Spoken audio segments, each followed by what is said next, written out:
Mrs. Whitmore, if you go to that inheritance meeting today, you might lose everything your husband tried to protect. Those were the first words the homeless man said to me as I opened the door of my silver Buick that quiet Tuesday morning.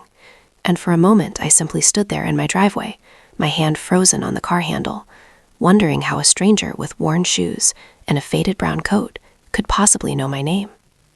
The early autumn air carried the faint smell of fallen leaves, and the neighborhood was still calm the way it always was around 8 in the morning, with sprinklers ticking across tidy lawns and the distant hum of a delivery truck somewhere down Maple Street. I had been preparing myself all morning for the meeting with my husband's attorney, Martin Keller, a meeting that was supposed to finalize the details of Richard's estate after 38 years of marriage, and although the house had felt painfully quiet since the funeral 3 weeks earlier, I believed the worst part of my life had already happened. Richard Whitmore had been a careful man, a thoughtful man, the kind who labeled folders, saved receipts, and told me more than once, usually with a soft smile over his coffee mug, that everything we built together would always be safe. Yet, standing there beside my car, staring at a stranger who somehow knew my name, I felt a cold ripple of uncertainty move through me for the first time since Richard passed away. The man shifted his weight slightly and lifted one hand in a cautious gesture, as if he knew he was about to alarm me.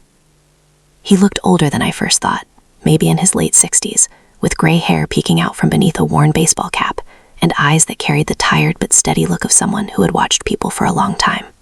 "I'm sorry to stop you like this," he said quietly, "but I heard something you needed to know."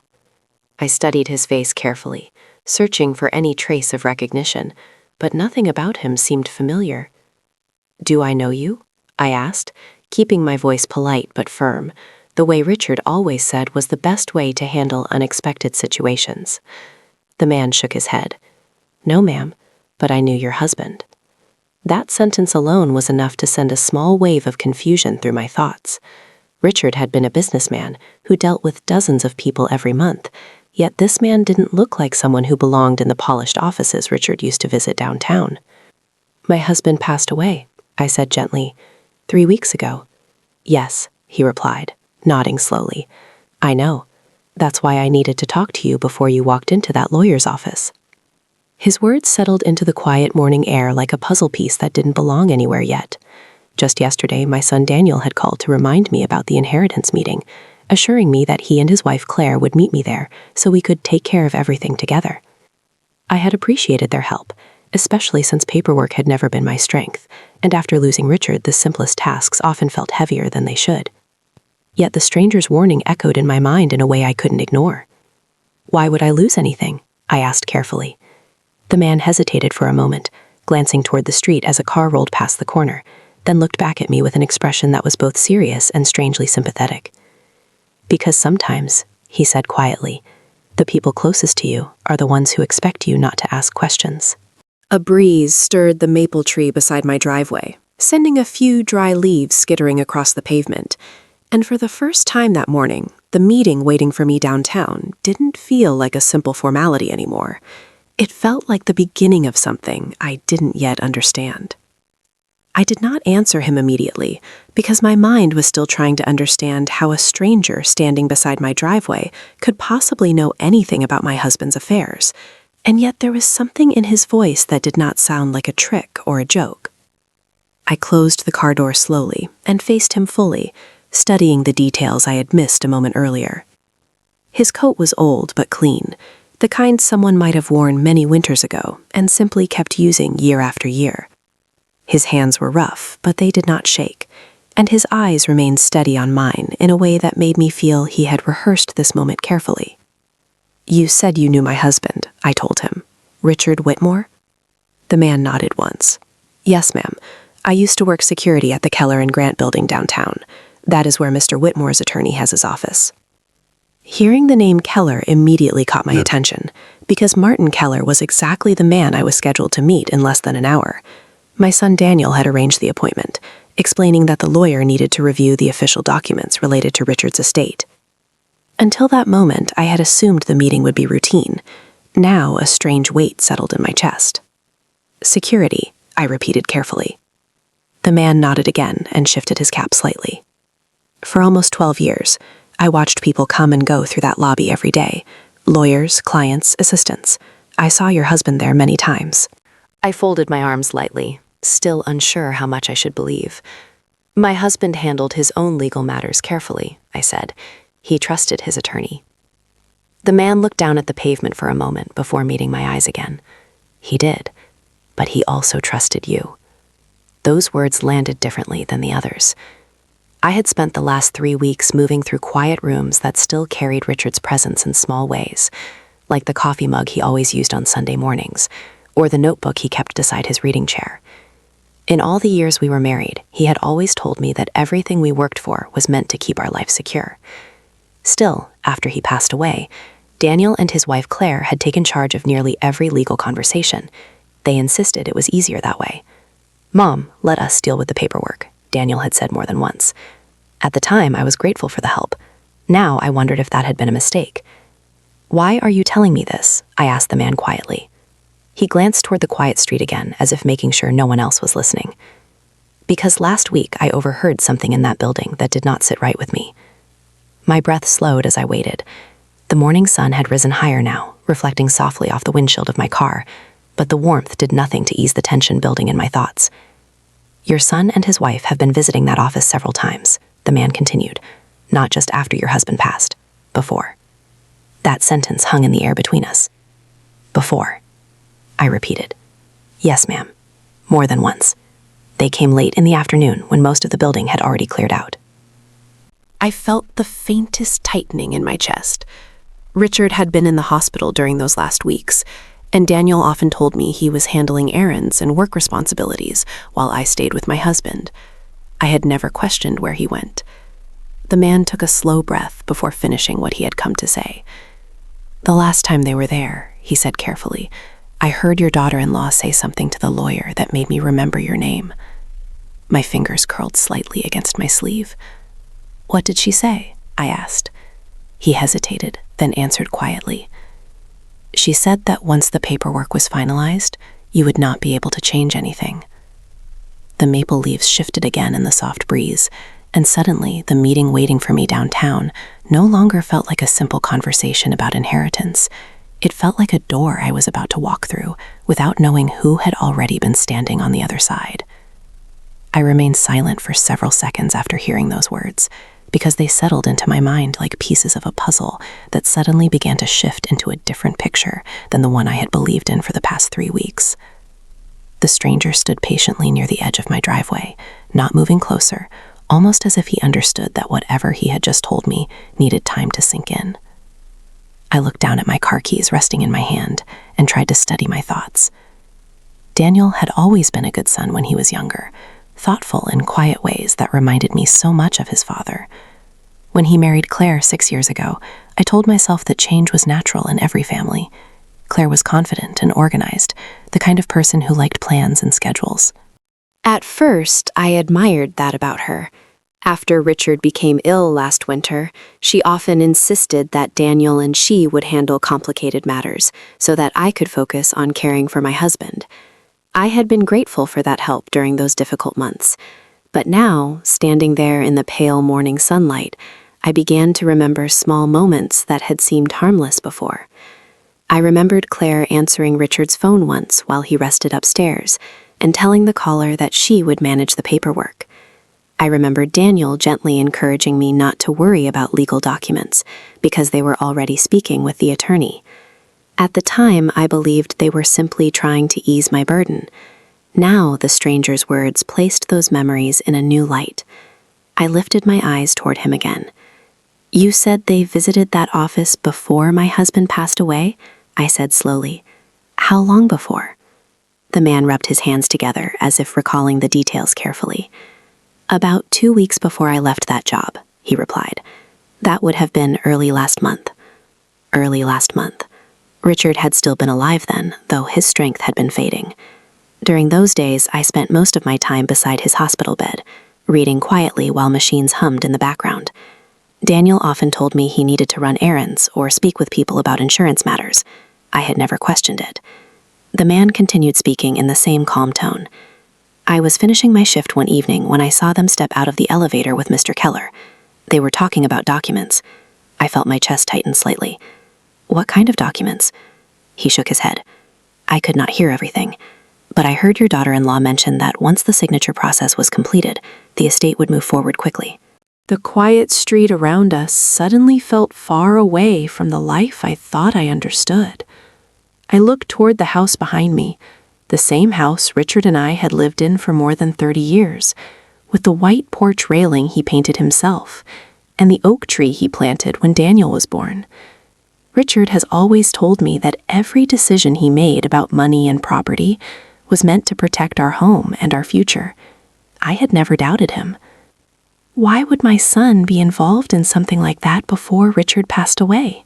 I asked quietly, almost more to myself than to the man standing there. He did not answer right away. Instead, he glanced down the road again, then back at me, with a look that carried both caution and concern. Sometimes families talk about arrangements early, he said carefully, but the way they spoke that day made it sound like the outcome was already decided.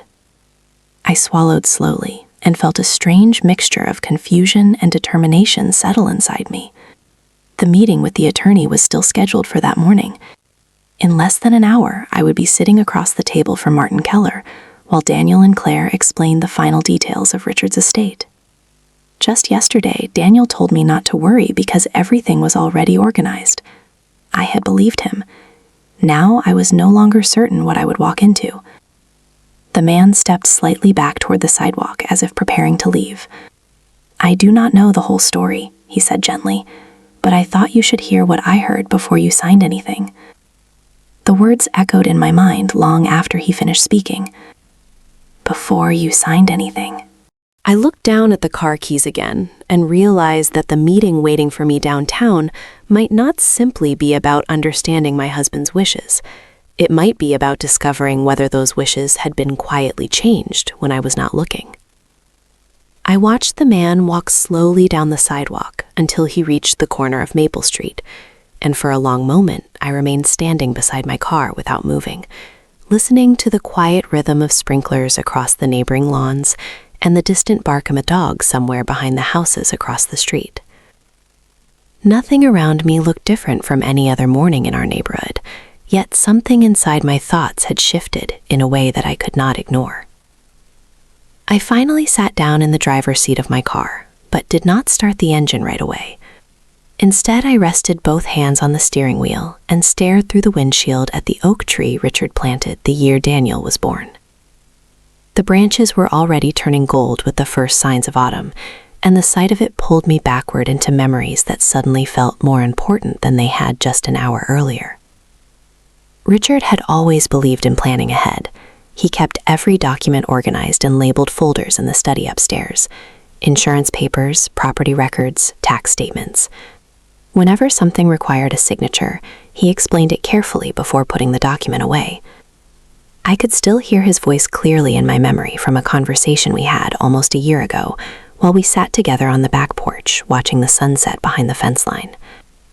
He had placed his hand gently over mine and said that everything he'd built was meant to protect me, not just during our life together, but long after he was gone.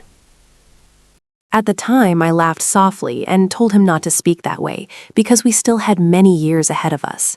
Richard only smiled in that quiet way he had and said that careful preparation was never a bad thing. Remembering those words now made the stranger's warning feel heavier than it had a few minutes earlier. If Richard had truly arranged everything with such care, why had Daniel and Claire taken control of every legal conversation after his illness grew worse? I thought back to the afternoon 2 weeks before Richard passed away, when Claire arrived at the hospital carrying a folder filled with papers. She spoke confidently with the nurse at the front desk and told me she had already spoken with a lawyer about several matters that needed attention. At the time, I was exhausted and grateful that someone else was handling complicated decisions. Claire had always been efficient in that way. She spoke quickly, made phone calls without hesitation, and always seemed certain about what needed to happen next. Daniel usually stood quietly beside her during those conversations, nodding along as if the plan had already been decided. I had trusted them because they were family. Now I wondered whether I had been too willing to step aside. The man's final words repeated again in my mind. Before you sign anything. That sentence alone made me realize something important. Daniel never actually told me what documents the lawyer expected me to review that morning. He simply said that everything would be explained when we arrived. I finally turned the key in the ignition and listened to the engine come to life. The dashboard clock showed 8:22. If I left immediately, I would reach the law office just before 9, exactly when Daniel had planned for all of us to meet there. As I slowly backed out of the driveway, I made a quiet decision that felt both uncomfortable and necessary. For the first time since Richard passed away, I would not walk into that meeting as someone who simply trusted what she was told. I would walk in as someone who intended to listen carefully to every word, every explanation, and every document placed in front of me. The road leading out of our neighborhood curved gently past the small park where Daniel used to play baseball as a boy. Seeing that field brought another memory to mind, one from many years earlier when Richard told our son that honesty was the only thing a man could truly control in life. At the time, Daniel nodded eagerly and promised that he would always remember that lesson. As my car turned onto the main road leading toward downtown, I found myself hoping that promise had not been forgotten. Yet the quiet voice of doubt that followed me all the way down Maple Street suggested that the meeting waiting ahead might reveal more than I was prepared to hear. I reached the Keller and Grant building a few minutes before 9 o'clock, and as I pulled my car into the parking space across the street, I noticed Daniel's dark blue sedan already parked near the entrance. Claire's white SUV sat beside it, polished and spotless as always. Seeing their cars there before me should not have felt unusual, yet something about it made my grip tighten slightly on the steering wheel. Daniel had told me we would all arrive together, but clearly that had not been the case. I turned off the engine and sat there for a moment, watching the glass doors of the office building reflect the bright morning light. People walked in and out of the lobby carrying briefcases and folders, moving with the confident rhythm of a normal business day. To anyone passing by, it would have looked like an ordinary Tuesday morning downtown. I took a slow breath and stepped out of the car, smoothing the front of my coat as I crossed the street toward the entrance. The lobby smelled faintly of polished floors and fresh coffee from a small cafe near the corner. For a moment, I wondered if the stranger who spoke to me earlier had once stood in this same room during his years working security. The thought made me glance around instinctively, but of course I saw only the quiet flow of office workers heading toward elevators and reception desks. When the elevator doors opened on the 6th floor, I immediately saw Daniel and Claire seated on a pair of leather chairs in the waiting area outside Martin Keller's office. Claire stood as soon as she noticed me and walked forward with the same composed smile she always wore during family gatherings. "Mary, you made good time," she said warmly, giving me a brief hug before stepping back. Daniel rose more slowly, offering a polite smile that did not quite reach his eyes. "Morning, Mom. Traffic was not bad for you, was it?" I shook my head gently and told them the drive had been smooth. The three of us sat down together in the waiting area while a receptionist organized papers behind a nearby desk. Claire opened her purse and checked her phone, then leaned slightly toward me with the confident tone she often used when explaining plans. "The meeting should be very simple," she said. "Mr. Keller just needs to review a few final documents with you so everything can move forward properly." I nodded quietly but said nothing more. For the first time since Richard passed away, I listened to their words differently, not as reassurances, but as statements I intended to examine more carefully. A few minutes later, the office door opened, and Martin Keller stepped out into the waiting area with a courteous smile. He was a tall man in his early 60s, with neatly combed gray hair and the calm, professional manner that had always made Richard comfortable working with him. "Mrs. Whitmore," he said, extending his hand, "I am glad you could come in today. Please, all of you come inside." We followed him down a short hallway into a conference room, where a large wooden table sat beneath a row of tall windows overlooking the street below. Several folders were already arranged neatly across the table, along with a stack of printed documents waiting beside an ink pen. Keller gestured toward the chair nearest the center of the table. "Please sit here, Mary," he said politely. Daniel and Claire took seats across from me, while Keller opened one of the folders and adjusted his glasses. The room fell quiet, except for the faint hum of traffic 6 floors below. Keller cleared his throat and began speaking in a steady, professional voice. "Your husband left a very clear estate plan," he explained. "Today we will review the final documentation and confirm the transfer of property and financial assets according to the will that was filed." His words sounded simple enough, yet I noticed Claire glance quickly toward Daniel before looking back at the table. It was only a brief movement, the kind someone might miss if they were not paying attention, but I was paying attention now. Keller slid the first document across the table toward me and tapped the bottom of the page with his pen. "Once we review this section," he said, "we will proceed with the signatures needed to finalize the arrangement." I looked down at the paper, but did not reach for the pen.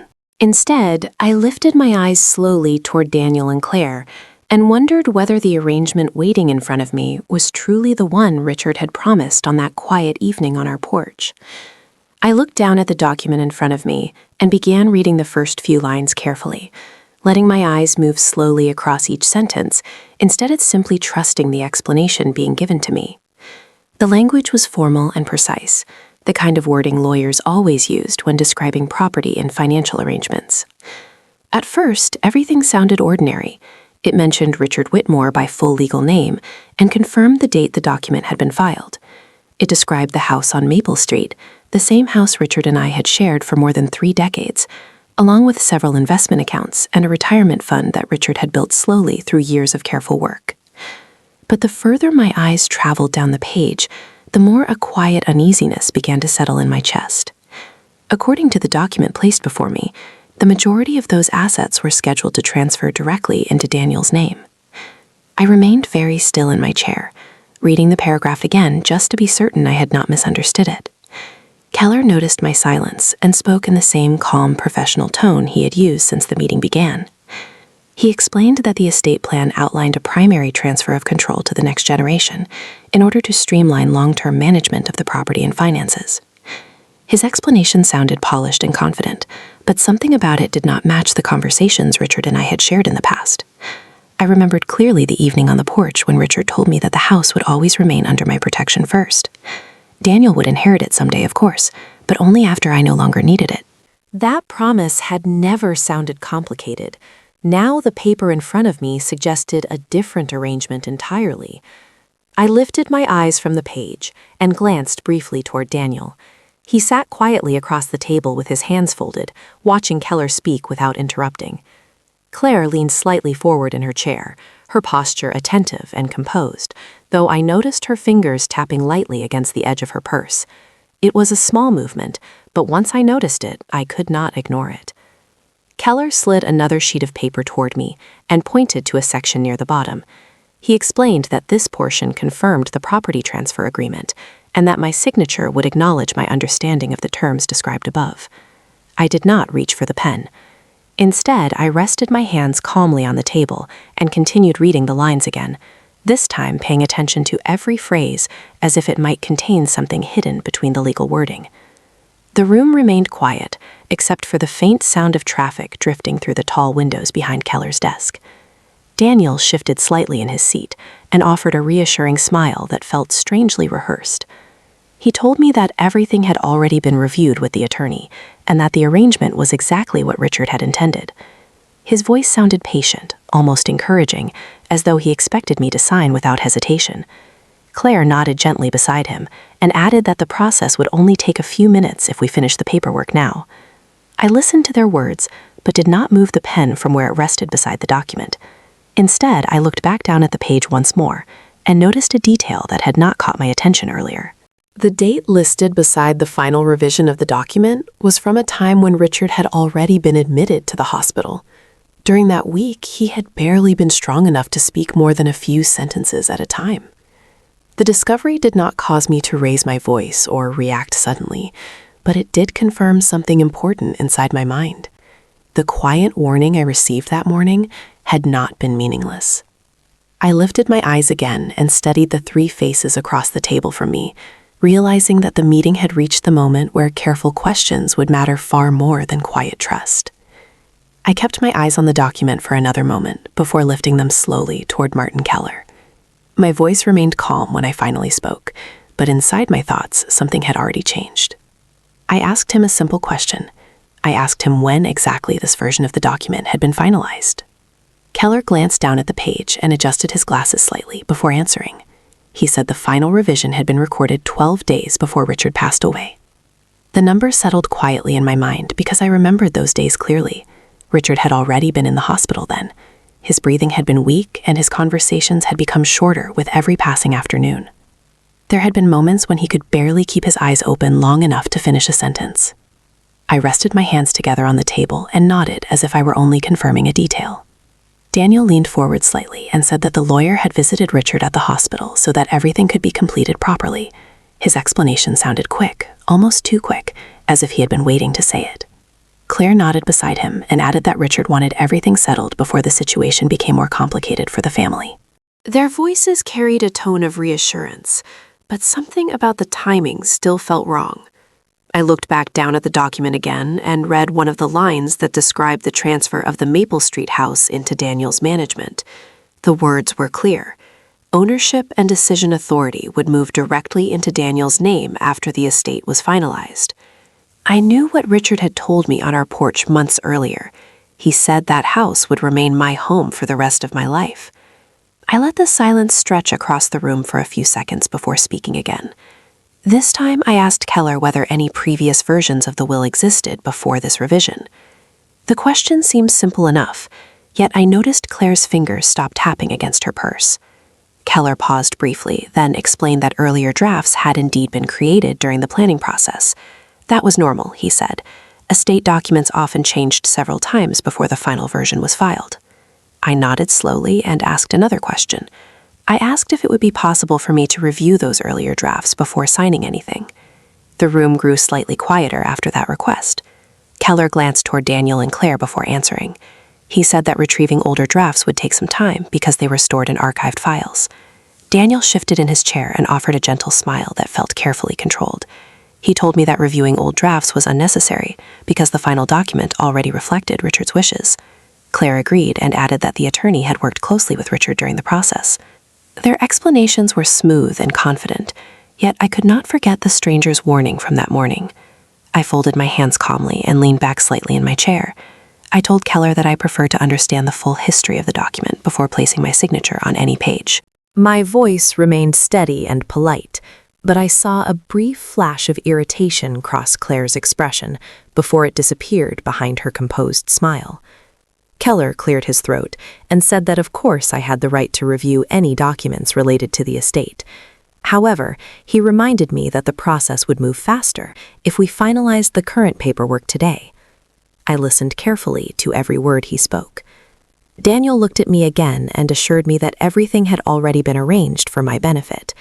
Yet the more they encouraged me to sign quickly, the more certain I became that patience was now my greatest protection. I gently pushed the pen a few inches away from the document and said that I would prefer to review the earlier drafts before making any final decisions.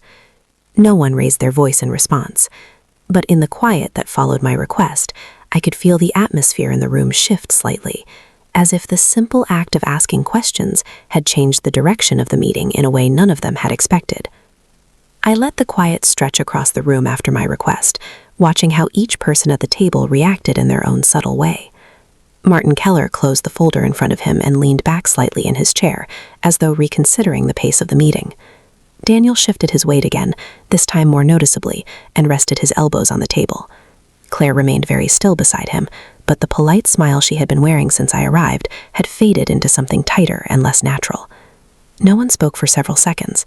Finally, Keller cleared his throat and said that retrieving archived drafts would not be difficult, though it might take a day or two for his assistant to locate the earlier versions of the estate documents. He suggested that we could reconvene once those files had been reviewed. His tone was careful, the way professionals often sound when they sense tension forming in a room. Daniel leaned forward before Keller could continue. He told me that there was no real need to delay anything because the final document had already been completed according to Richard's instructions. He spoke calmly, but there was a firmness beneath his voice that I had not heard before. I listened without interrupting. Claire added that Richard had been very clear during the last weeks about wanting Daniel to handle the responsibilities of the estate, so that I would not need to worry about complicated financial matters. She said it was meant to make my life easier. I turned my eyes toward her and nodded slowly, though the explanation did not bring the comfort she seemed to expect. Instead, it reminded me of something else. Richard had never made decisions about our life without speaking with me first. Even when the choices were simple, he believed in discussing them together. That had been our habit for nearly 4 decades. I folded my hands calmly and said that I appreciated their concern, but I preferred to understand every part of the arrangement myself before agreeing to it. My voice remained polite and steady. Keller gave a small nod, as if acknowledging that the request was reasonable. Daniel glanced briefly toward Claire before looking back at me. The expression on his face was not anger, but something closer to impatience. He said that the paperwork had already been reviewed several times, and that delaying the process might complicate certain financial timelines. I asked him what timelines he meant. The question seemed simple, yet it made him pause for a moment before answering. He explained that some of Richard's accounts were structured to transition quickly after the estate meeting. Keller confirmed that certain transfers did have recommended timeframes, though he also added that a short delay would not cause any serious problems. Hearing that response seemed to settle something quietly in my mind. If there was no real harm in waiting, then there was no reason for urgency. I looked down again at the document on the table and noticed once more the revision date printed in the corner. That date continued to trouble me more than any other detail. I lifted my head and asked Keller one final question. I asked whether the hospital had recorded Richard's condition on the day this document was signed. Keller seemed slightly surprised by the question, but answered honestly. He said that hospital staff typically documented a patient's medical status whenever legal paperwork was completed on site. Daniel shifted again in his chair, and this time the movement felt sharper than before. Claire spoke quickly, saying that Richard had been fully aware during that meeting and had personally confirmed his wishes.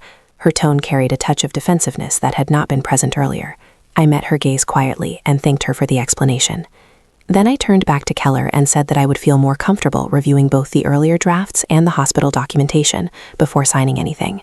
The room became still once more.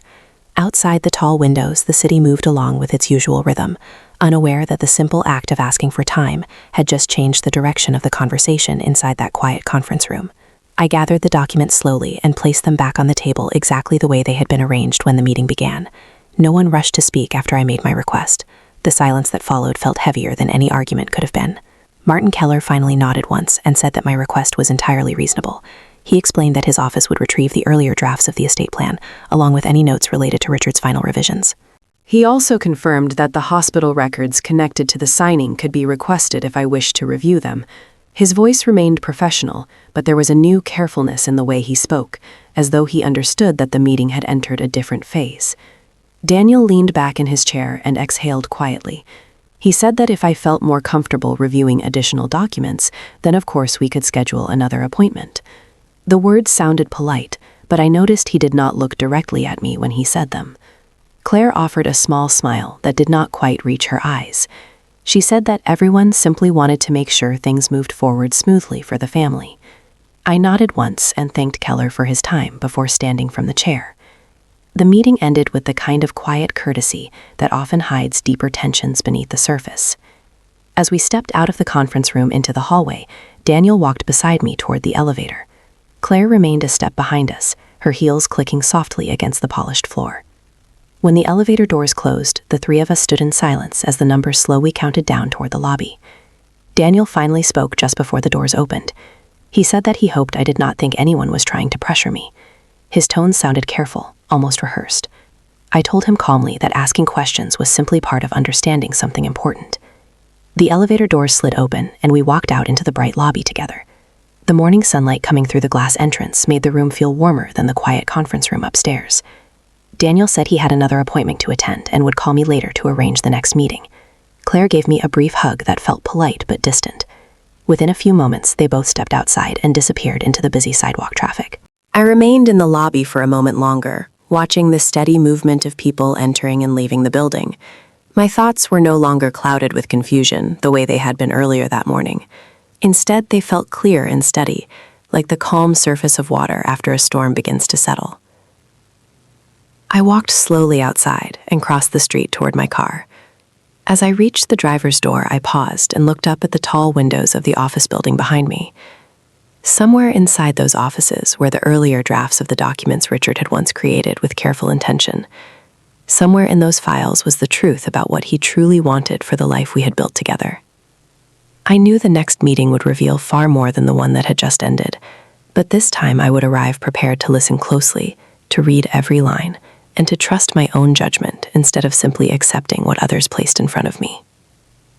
I opened the car door and sat behind the wheel, noticing how different the day felt compared to the moment I left my driveway that morning. When the homeless man had spoken to me beside my car, I thought he was delivering a warning. Now I understood that what he had really given me was something far more valuable. He had given me the chance to pause before making a decision that could not be undone. And sometimes a single moment of pause is enough to reveal the difference between what appears convenient and what is actually true.